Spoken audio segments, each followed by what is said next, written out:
I am Jeanette Niemann Fishman, first-generation American daughter, born to late parents Norbert, born in Vienna, Austria, and Simone, who was born in Alexandria, Egypt. Today's story belongs to my mother, Simone Behar.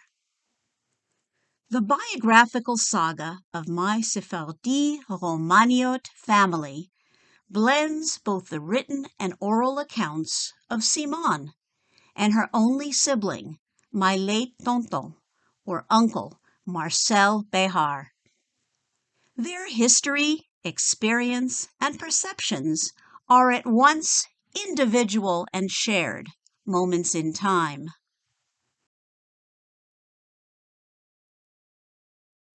The voices of Simone and Marcel Franco Behar were shaped by both heritage and perception, nuanced by the colors, textures, and traditions of the Sephardic Romaniote and Mizrahi world in which they grew.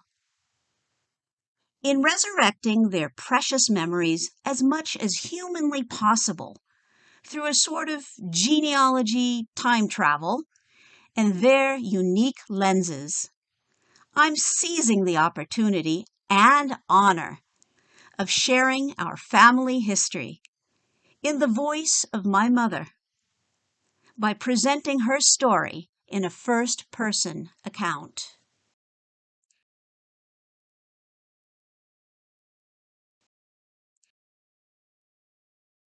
My father, Michel Nissim Behar, was born in Sliven, Bulgaria in 1886. He was the son of Nissim Behar.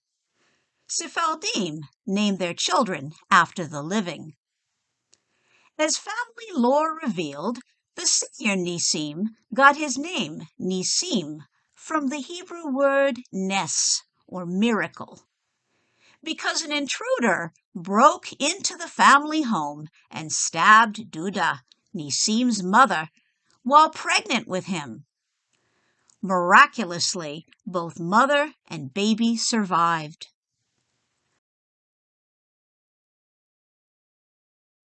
Both parents, Nissim and wife Luna Canetti, were Turkish-born school teachers in the Alliance Israélite Universelle, the preeminent schooling system for Jewish youth throughout an Ottoman world of communities unpredictably rife with anti-Jewish sentiment.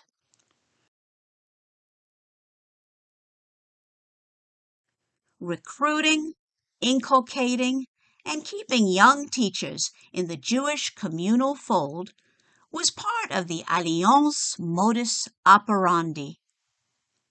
And I assume that's probably how my Behar, Canetti, Nonna, and Nono met, although they may have been cousins as well. In 1889, Bulgaria ceded from the Ottoman Empire, making life very difficult, both economically and politically, for non-Christians. The Behar family moved from Sliven, Bulgaria, to Edirne, Turkey, where Mordechai Marco Canetti, Luna's father, owned a business selling coffee beans. My father recalls, as a small boy, helping in the shop, pouring and fastening quantities of beans into small cones. Nissim, however, was unable to make any sufficient economic advance to support his young family.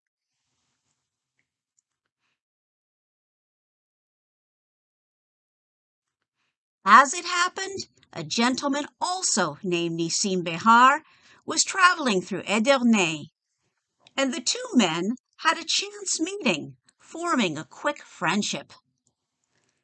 This slightly elder Nissim Behar was to become a historical figure in Hebrew education. He spoke charismatically of the Alliance school branch he was set to open in Jerusalem, then part of the Ottoman Empire. He would be its first principal, and this would be a school where French and the newly developing modern Hebrew language would reign. Because of Nisim's outstanding grasp of Arabic, Turkish, French, and Ladino, he was appointed interpreter and secretary to the Turkish governor of Jerusalem, who spoke only Turkish.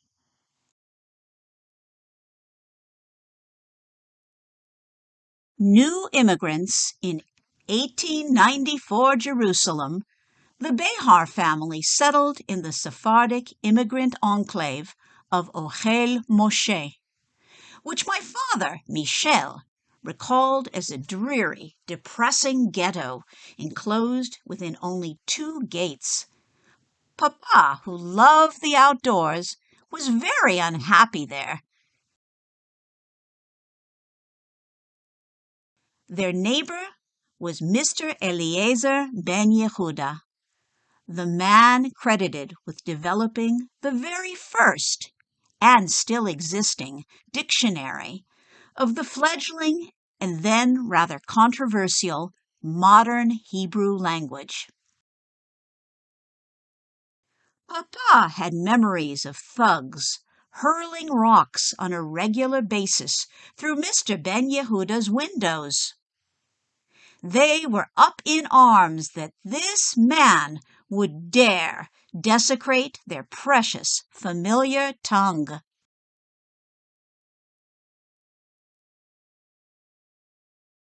The second eldest child, born to the Behars in 1889, was Marco. As per Sephardic tradition, he was named for his maternal grandfather, Marco Canetti. Also born to Nisim Behar and Luna Canetti were my papa, Michel, the eldest, married to Maman Leontine Franco, Ida Behar Ilian, Liza Behar Hananel, and the youngest, Isaac, who would later marry Nesia Gattegno. At the age of 14, Papa attended Mikvah Yisrael, the first branch of the Alliance system in the country, specifically for agricultural studies. The courses were in French, a language he knew well. He spent much time feeling ill in the school infirmary, as he was disgusted by the food, except for the allegedly marvelous bread. The mainstay of meals was primarily pumpkin, lentils, and beans, generally tainted by worms.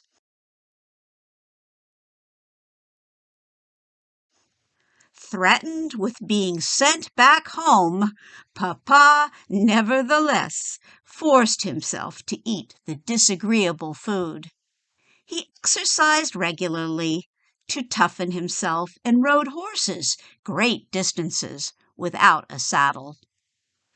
Nights, he would stay up late studying by candlelight, determined to excel.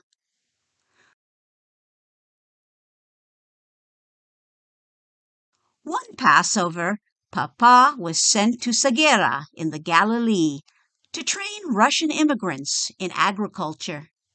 Michel recalled wanting to visit the kibbutz Degania Aleph on the Jordan River. 13 other students planned to visit as well.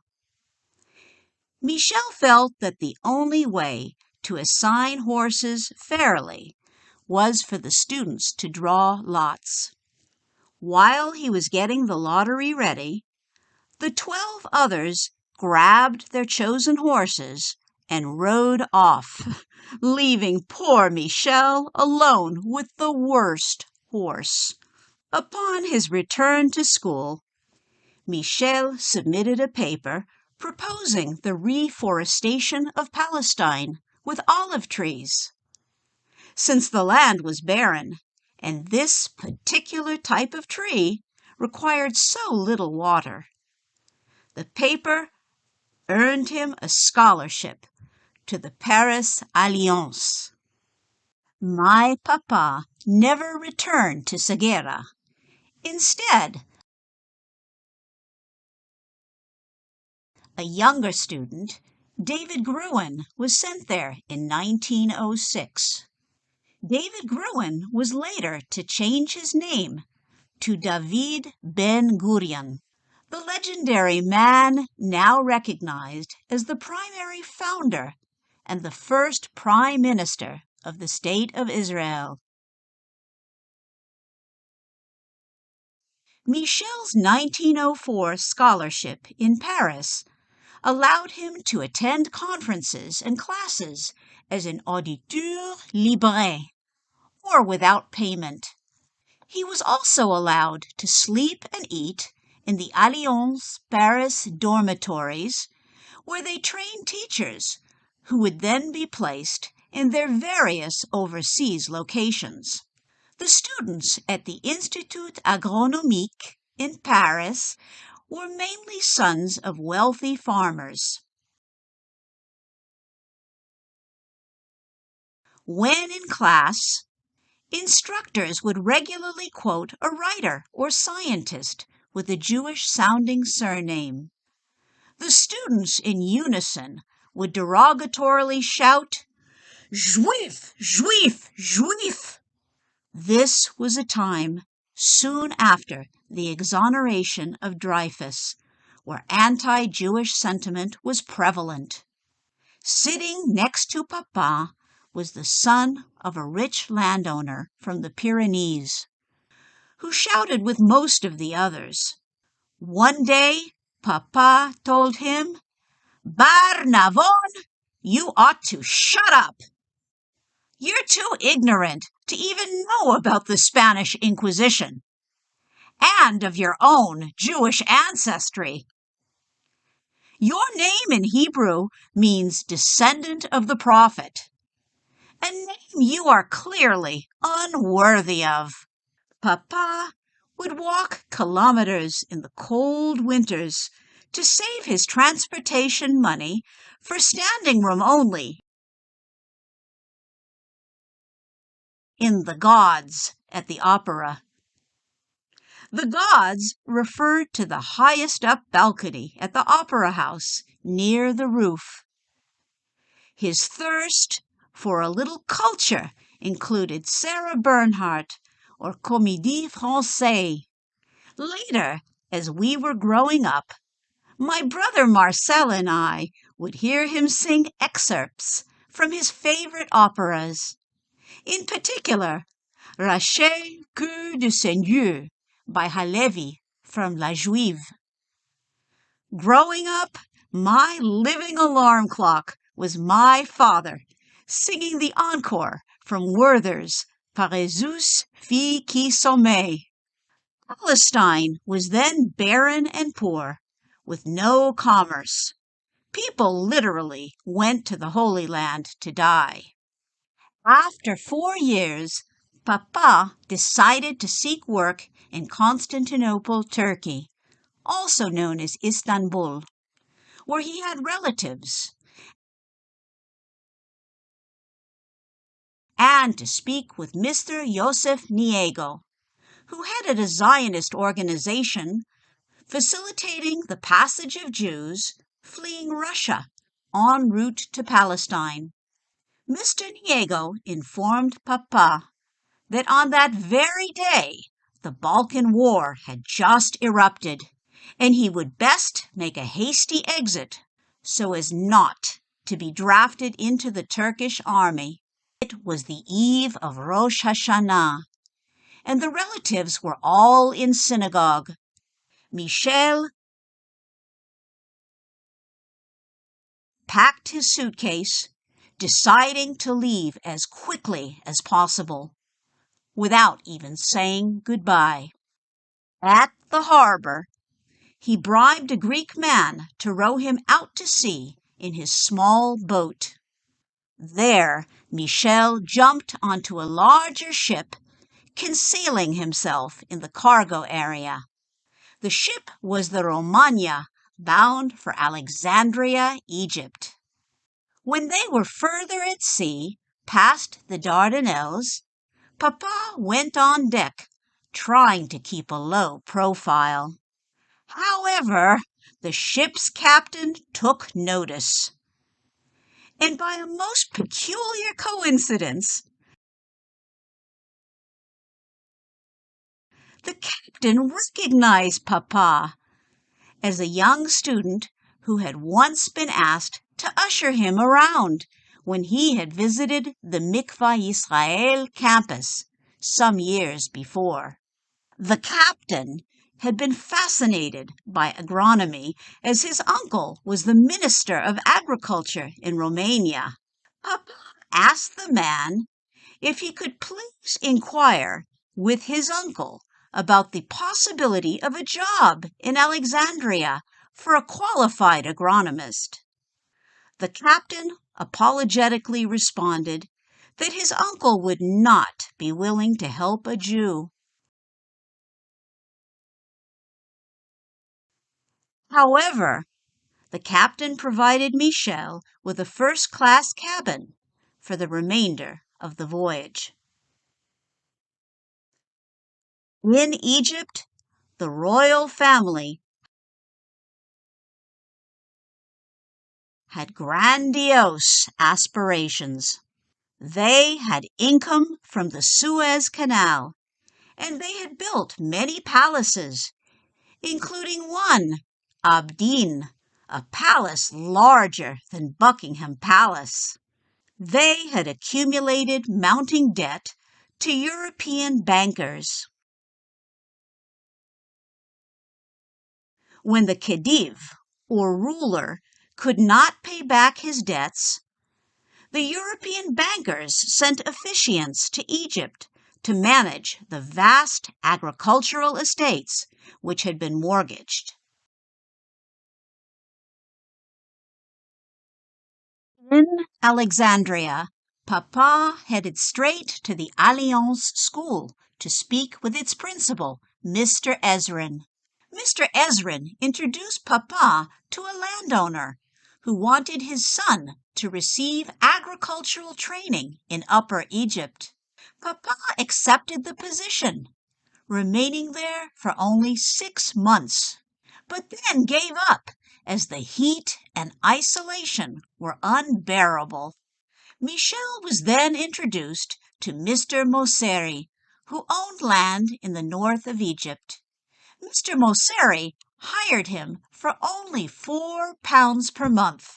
Michel kept close contact with his father, Nissim, who wrote back saying, "Son, you sold yourself very cheaply." Michel did not get the raise he had requested. Life was hard, and he was quite lonely. Although poor, Michel was committed to staying abreast of what was going on in the world. And he purchased a subscription to the French newspaper Le Temps. Once a month, he traveled to Mansoura to buy provisions. At a railway station, Michel found a bench to sit and leisurely read his newspaper. An elegantly dressed Englishman, Mr. Perkins, observed a poorly dressed young man reading Le Temps. Astonished at this sight, he approached Michel and asked him in perfect French who he was and what was he doing there. In the conversation that followed, Mr. Perkins introduced himself as the senior member of a new Egyptian company, Hypothecure. He was traveling in first class, and young Michel was traveling in third. However, Mr. Perkins was so impressed with Michel that he offered him a job at his firm at a salary substantially higher than what he had been earning hitherto. A few years later, Michel had returned to Mikvah Israel, now as a teacher, to repay his debt, and he also took on the tremendous responsibility of supporting his entire family, including his ill parents and 4 younger siblings, sending money to them in Jerusalem. Nona Luna Canetti, by now, had become completely blind from a trachoma epidemic, and Nissim suffered from a painful and debilitating medical condition. Nissim took a second wife, Behora Sirma, born in Jerusalem in 1885. Behora, who was supposedly barren, was ostensibly to assist with running the household and caring for the children. However, she bore him 2 children, Malka Reina Behar Nechama, born in 1904, and Moshe Behar, born in 1910, who was later to marry Leah Herrera. All were to eventually join Michel in Egypt. But in 1914, a state of war between Britain, Egypt, and the Turks of the Ottoman Empire disrupted any communication between Michel and his family. After the patriarch Nissim's passing, Michel brought his sisters Lisa and Ida, who had been supplementing his support by selling sugar on the black market, and his father's second family to Cairo. With a golden heart, strong desire to nurture, and an innate sense of responsibility, he supported them all, although he'd never had any prior social contact with his father's second family. Saddled with such tremendous responsibility, Michel would not marry until his 40s. By 1916, the British had sequestered a vast property in Egypt belonging to a Turkish prince, and they were looking for someone to manage it. Michel was now 30 years of age, but he looked much younger. The Brits thought he was too young for such a tremendous responsibility. However, Michel produced evidence of his age, and he got the assignment. This was the best job he had ever had. He lived in a palace, had servants to take care of him, and he had a carriage, horses, and excellent food. This was the good life.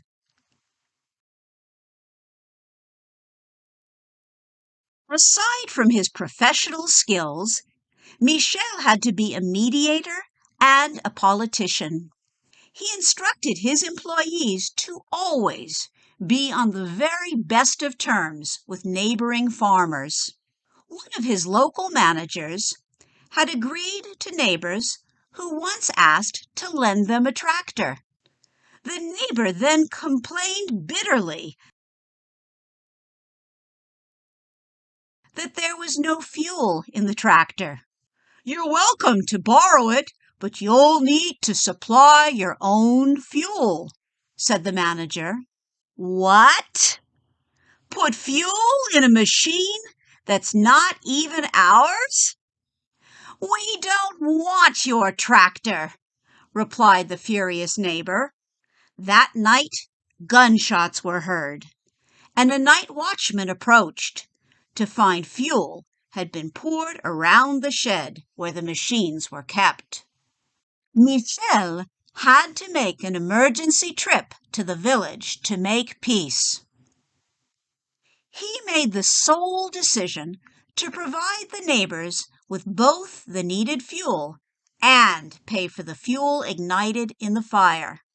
While it may have seemed unnecessary, Michel reasoned that generosity in professionalism might both insulate and fortify his company in the future.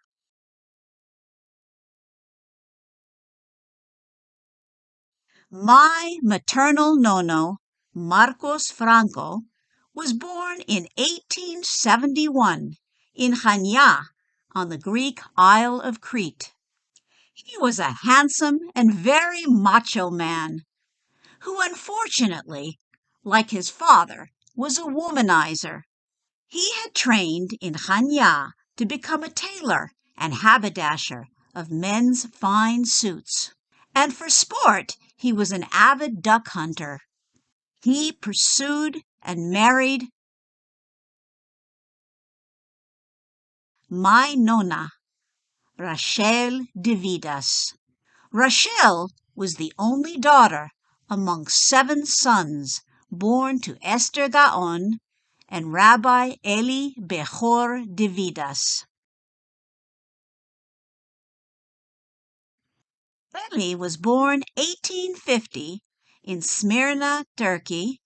He was a direct line descendant of the 16th century Kabbalist Rabbi Eliyahu de Vidas, who wrote the seminal book of Kabbalah, Reshis Chochmah, Gates of Knowledge. The couple were mismatched, yet Rachel ignored her parents' loud disapproval and followed her heart to marry Marcos and bear him 4 children. In birth order, Enrico, Leontine, Edgardo, and Victorine.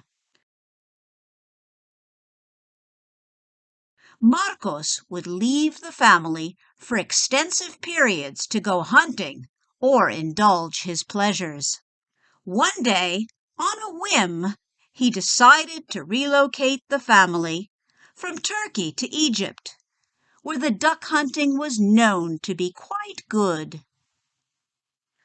One of his close buddies and hunting partners was the Italian consulate general.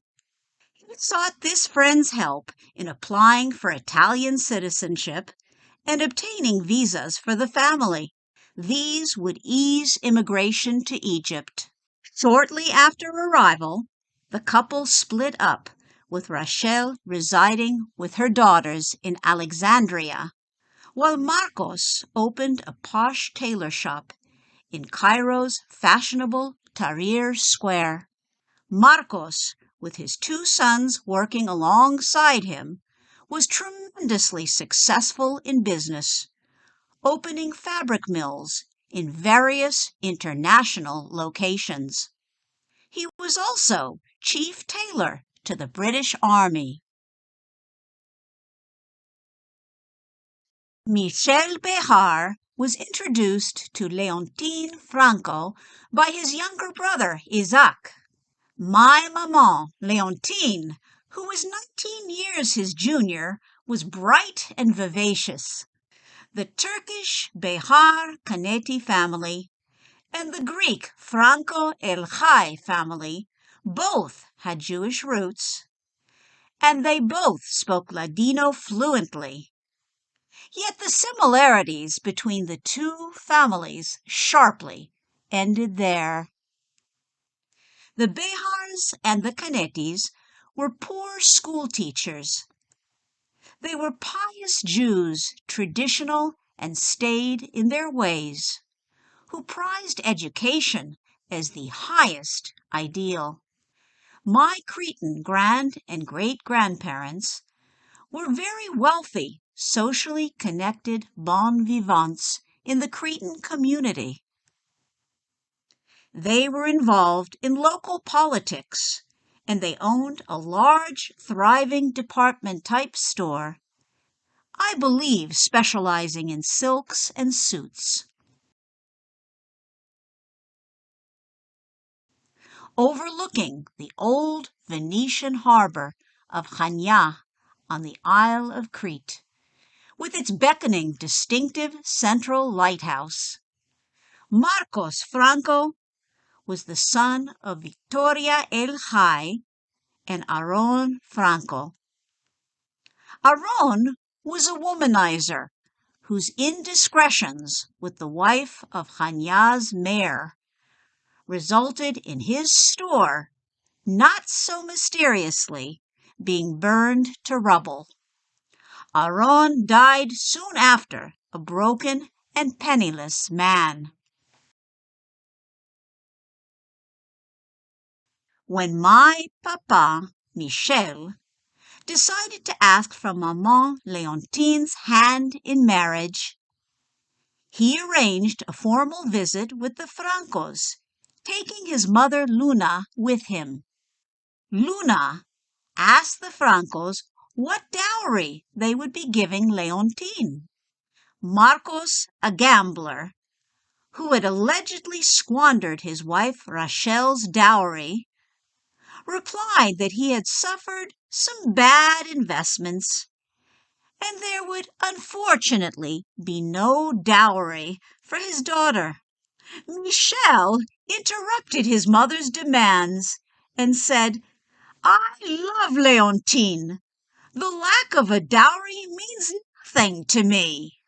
Maman was in an adjacent room, with her siblings piled against a closed door with cupped, listening hands, which suddenly burst open. Leontine's impassioned statement, "I love Michel. He is the man I want to marry." The couple were married soon after, had a successful marriage, 2 children, me and Marcel, and enjoyed a long and happy life together. Papa was Maman's mentor, and under his influence, she became an avid reader and a very well-informed person. The greater part of Egypt is desert. Its largest source of wealth lies in the narrow but very fertile strip of land on the banks of the Nile. Papa found employment in Upper Egypt, where the temperatures would easily rise to 120 degrees Fahrenheit.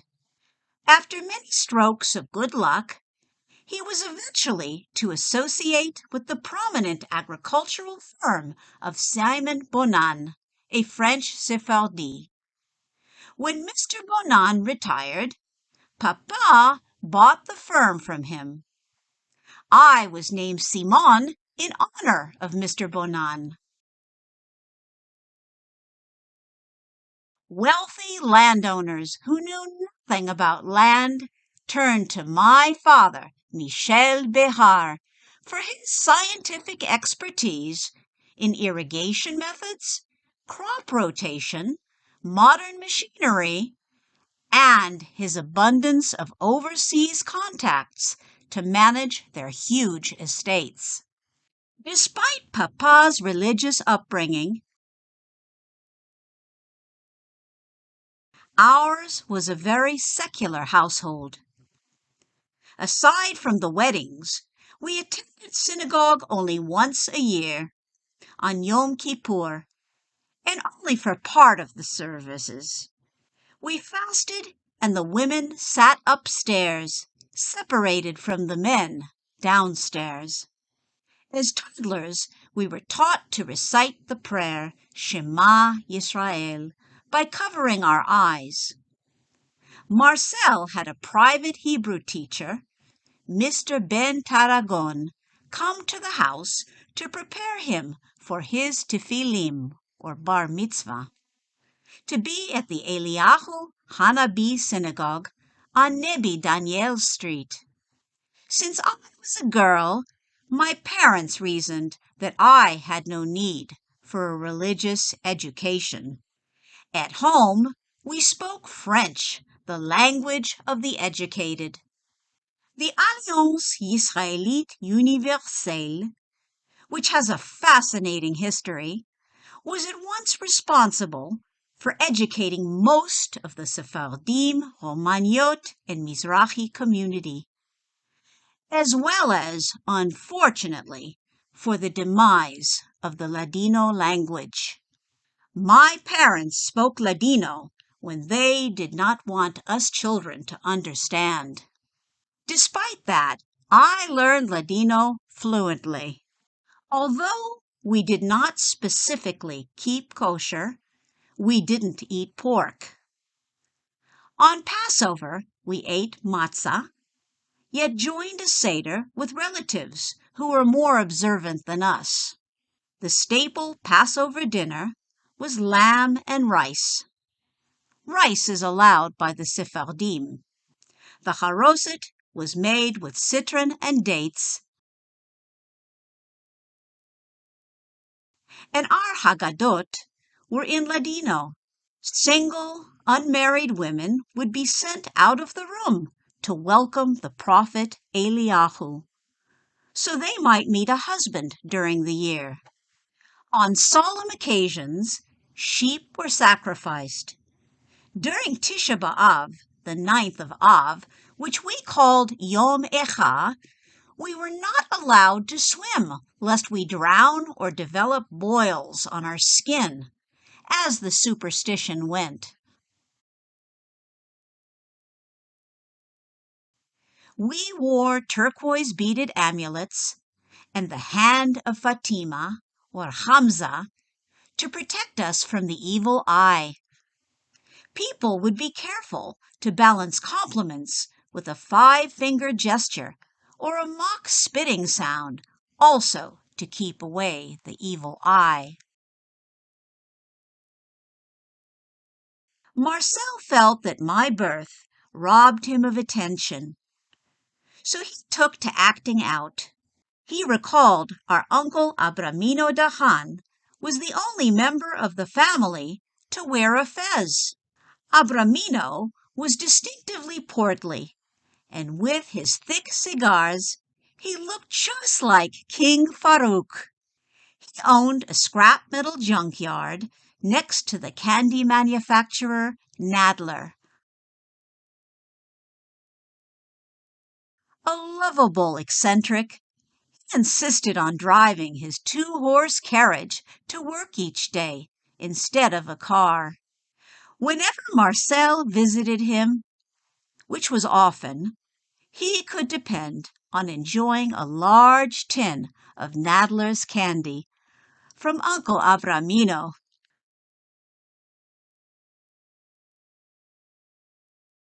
Marcel's behavior issues culminated in his befriending a boy named Johnny Page when the Behar family was vacationing in Cyprus. Marcel and Johnny tried to set a fire in the forest behind the hotel. That was the last straw for Marcel, and our parents sent him off to the private English-run boarding school known for its strict discipline, Victoria College. From early on through high school, I attended the prestigious English Girls' College in Alexandria, which was an institution that drew the daughters of diplomats, politicians, wealthy, and influential families of Jewish, Christian, Mohammedan, and Coptic faiths.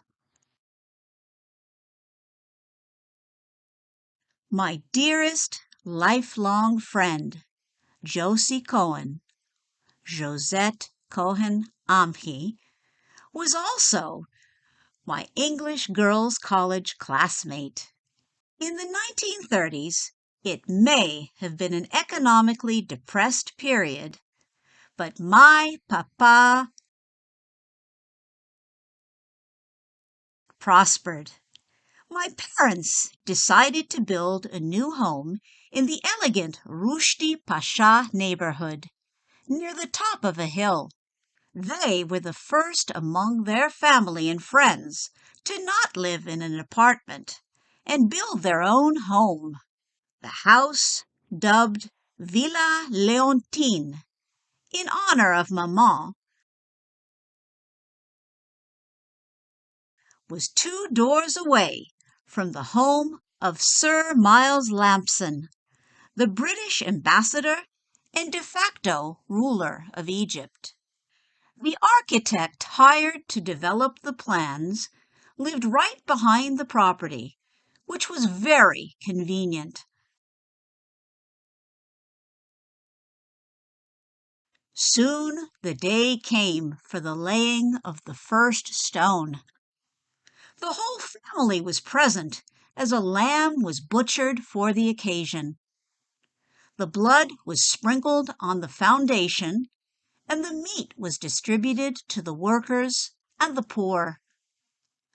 All sorts of coins, pictures, and letters were inserted in a steel box, which was placed under the foundation beneath the front door entrance. Maman took the building and decoration of the house quite seriously. We had an Italian landscape architect plan the layout of the gardens, and an Egyptian cabinet maker, El Bana, who designed and built the very elaborate black dining room and rosewood reception furniture. We were amongst the first to have a phone and a refrigerator. Neighbors often intrusively knocked at our front door, asking to use one or both. When Marcel and I were small, we had a governess, a cook,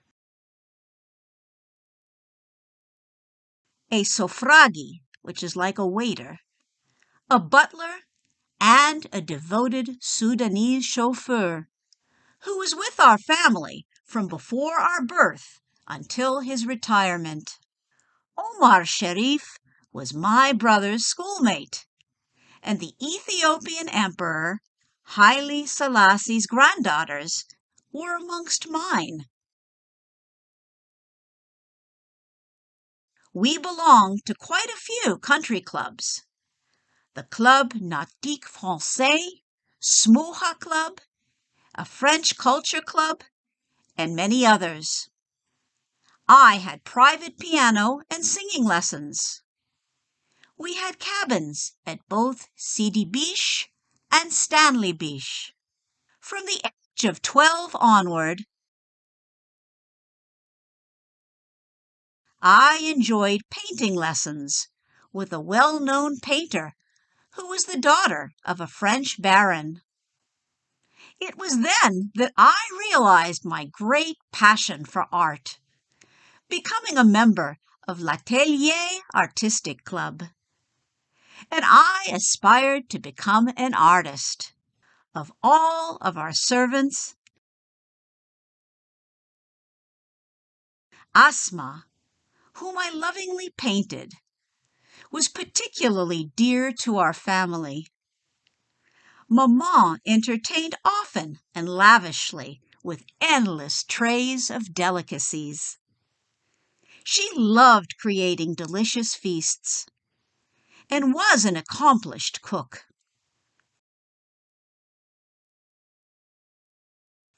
But Asma, who has become a legend in name, with new generations of our family yet unborn, was so dear to us and certainly an integral part of the preparation and service of these regular soirees. Marcel recalls that his school, Victoria College, was converted to a military hospital in September of 1939, following the Nazi invasion of Poland. The Italian school in Shubra, Cairo, was sequestered to operate as the Cairo branch of his school. Marcel was the very first student to move to Shubra. For the school holidays, our parents came to stay at the Mena House Hotel next to the pyramids in Giza. This hotel had particularly sumptuous facilities, which were all lost on a bored 16-year-old boy. One day, Marcel walked to the Great Pyramid.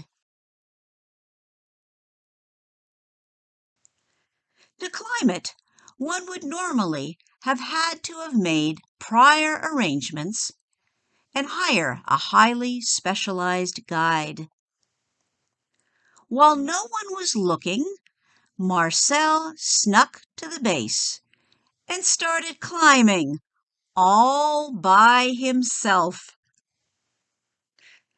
Marcel felt that the climb wasn't too difficult, and eventually he reached the top and had a spectacular bird's eye view of Cairo.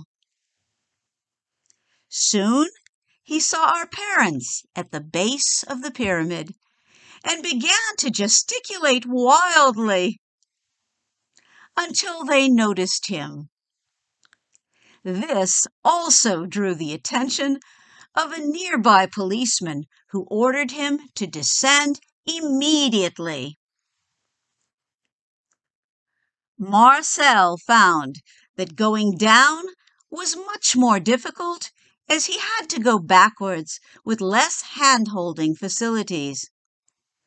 Once down, he got a serious reprimand about being irresponsible. Our parents realized that they would quickly need to find other activities to sustain Marcel's attention. As we grew, the children of our parents' friends were our friends. Egypt, who had kept out of World War II until nearly the end, prospered. There were troops everywhere,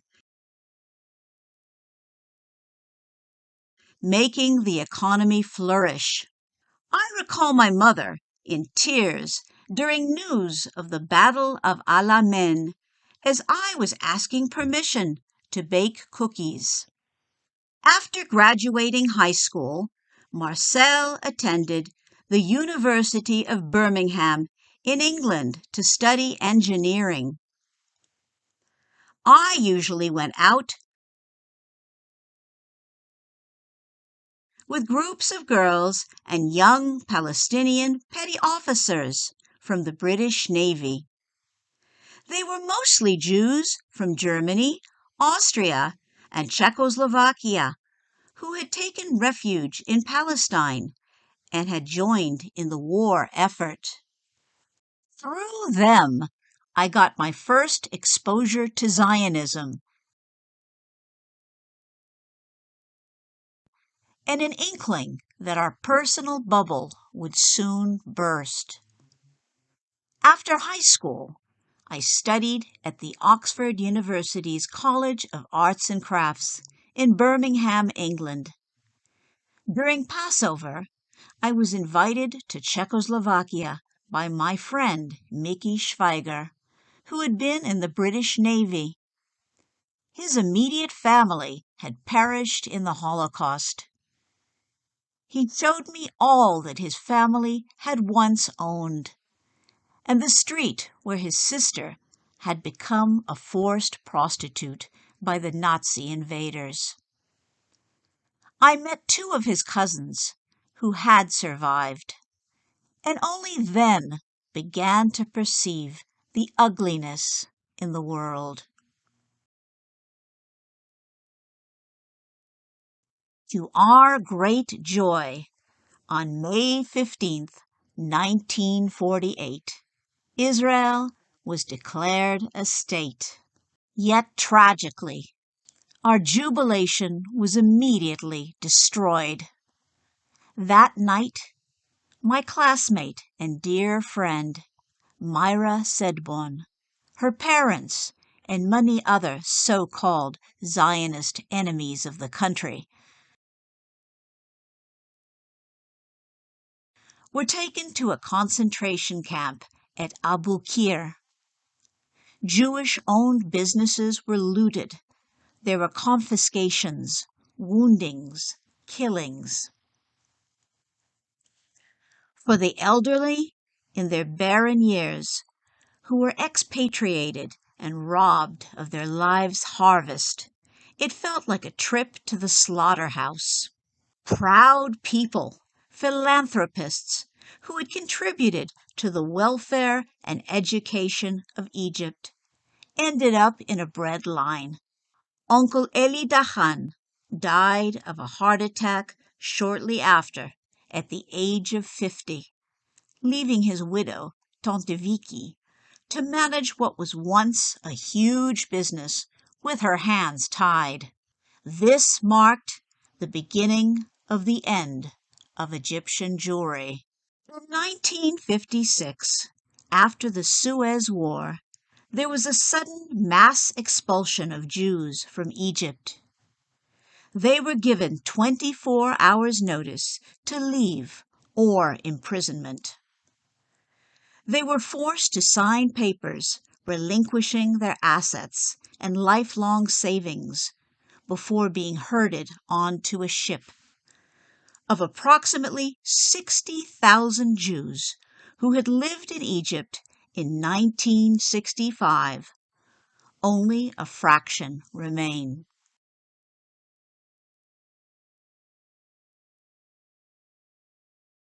And now, into the present.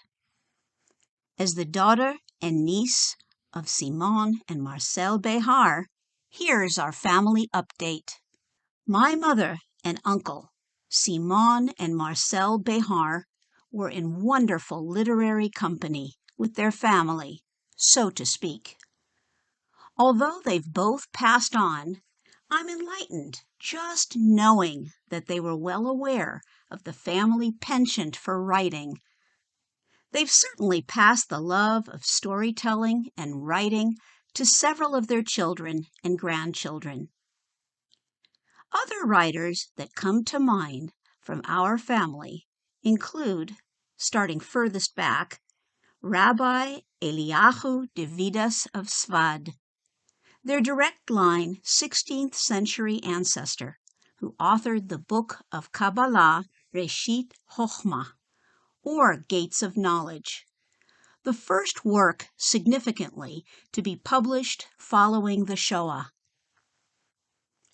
Dr. Elias Canetti, awarded the 1981 Nobel Prize in Literature for a body of writing marked by a broad outlook, deep wealth of ideas, and artistic power. Dr. Albert Davidas, lecturer, author, and creator of the renowned scholarly newsletter Herencia Sephardie, which is uniquely published simultaneously in English and Ladino, with broad international distribution. Dr. Ilko Minev, lecturer and author of the Bulgarian, Sephardic, Mizrahi, and Amazonian historical experience, whose several works have been published in multiple languages and countries. Emily Davidas Levy, prolific Dion of Sephardic cookery, musician and Sephardic cookbook author. Emily's daughter, Gloria Levy Kirshheimer, author and Ladino folk songstress, who produced several albums. Simon Behar Niemann, my mother, remained a proud and most active part of the Sephardic community until her passing in 2001. She launched and led several Sephardic clubs, traveled widely to both her ancestral homelands and internationally. She spoke 6 different languages fluently. Throughout her life, she enjoyed painting, drawing, international travel, and fine arts. She was an outstanding Sephardic cook. 2 of her many journeys were to Chania on the Greek Isle of Crete to explore her ancestry more fully of Greece. This was an experience she both wrote and spoke about to community groups. Mom was a president of Los Amigos Sephardis, a group created by her friend Rachel Amado Bortnick. She was a frequent contributor to Jewish publications, most notably Los Muestros and La Lettre Sefarad, which combines English, Greek, and Ladino articles. Looking back at stacks of her kept newsletters and writings, I discovered the written contributions of her cousin, Germaine Sion. I assume she knew Germaine to be a cousin, but endogamy, or cousin marriages, so typified the Ottoman Jewish communities of yesteryear that one may only surmise. In fact, I was tickled to recognize many articles submitted by writers whose surnames I've since knowledgeably placed on our DNA family tree. Simon is survived by 3 children, Brian, Binyamin, me, Jeanette, Alec, and 12 grandchildren. For me, researching and building our family tree, organizing private groups on social media to authenticate and sustain these DNA-based trees, and creating an active Sephardi, Romaniot, Mizrahi genealogy link, and continuing the tradition of life interviews of my family and biographical writing have been my way of carrying on the family flame. My late tonton, or uncle, Marcel Behar, was a seasoned traveler who spoke 6 languages fluently.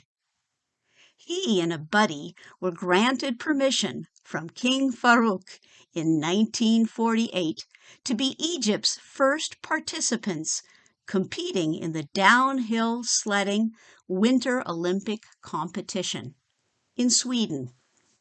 It was his suggestion, in fact, as there was no prior participation of Egypt in downhill sledding.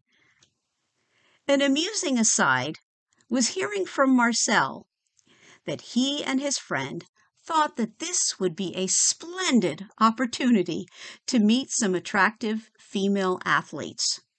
He married Shirley Chickarell, who also has both Sephardi and Romaniot ancestry. For 30 years, he was most active in the Sephardic community of Greater Detroit, an expert on Sephardic Jewry and Middle Eastern affairs. He was a frequent lecturer throughout Metro Detroit and later in Orange County, California. Marcel could speak on any Ottoman-related topic for hours at a time, completely from memory, without using note cards. He appeared in newspapers and on television as an expert on Middle Eastern affairs and was a pioneer in Arab-Jewish relations, participating in many early organizational efforts to build understanding on both sides. Marcel has 4 children, Mark, Jerome, Ricky, and Lisa, as well as 5 grandchildren. Like his brilliant papa before him, Michel Nissim Behar, Marcel possessed a brilliant mind and a probing, indefatigable intellect. Until his last days, he unrelentingly perched himself amidst piles of books, researching, studying, reading history, and keeping abreast of world affairs.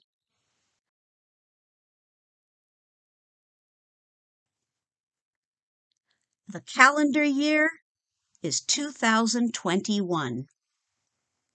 Siblings Simon and Marcel Behar, Canetti, Curiel, de Vidas, de Toledo, El Jai, Franco, Gaon, Rebbe are reconciled with their beloved Sephardi and Romaniot ancestors in the hereafter.